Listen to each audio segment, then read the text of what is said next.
হযরত আয়েশা সিদ্দিকা রাদিয়াল্লাহু তাআলা আনহা মহিলা মাদ্রাসার উদ্যোগে আয়োজিত এই ইসলামী সম্মেলনের শেষ লগ্নে আখেরি অধিবেশনে লক্ষ কোটি মানুষের মধ্য থেকে বেছে বেছে আমাকে আপনাকে কবুল করেছেন, এ পর্যন্ত টিকে থাকার তৌফিক দিয়েছেন।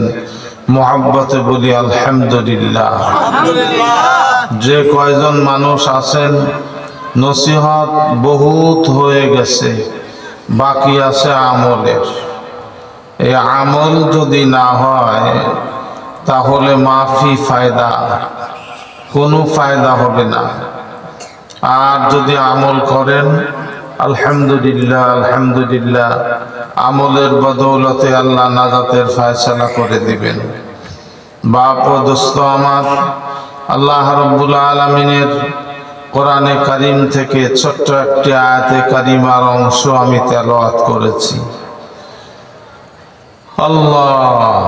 আল্লাহ রাব্বুল আলামিন বলেন, ইন আউলিয়াউহু ইল্লাল মুত্তাকুন।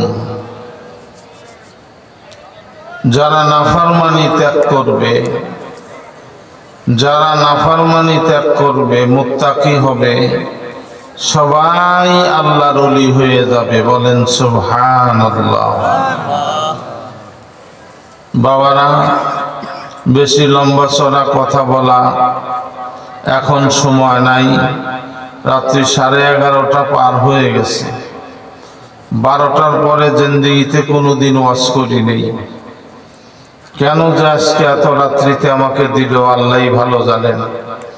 হয়তো আল্লাহ লিখে রাখছিলেন। এই জন্যই এটা একটা মহিলা মাদ্রাসা। মহিলা মাদ্রাসার দরকার আছে, ছেলেদের যেমন মাদ্রাসার দরকার আছে, মহিলা মাদ্রাসারও দরকার আছে। কথা বলেন ঠিক না বেঠিক? অবশ্যই ঠিক।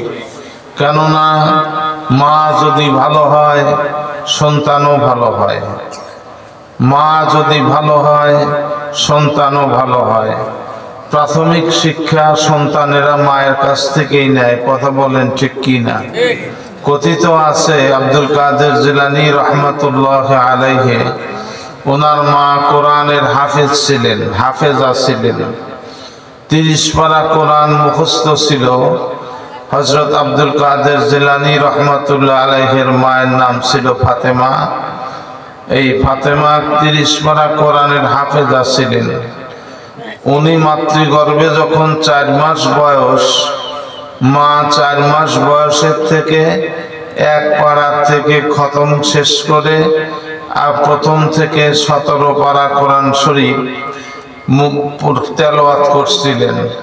আর আব্দুল কাদের জিলানী রহমাতুল্লাহ আলাইহি মাতৃগর্ভের থেকেই 17 পারা কোরআন শরীফ মুখস্থ করছিলেন।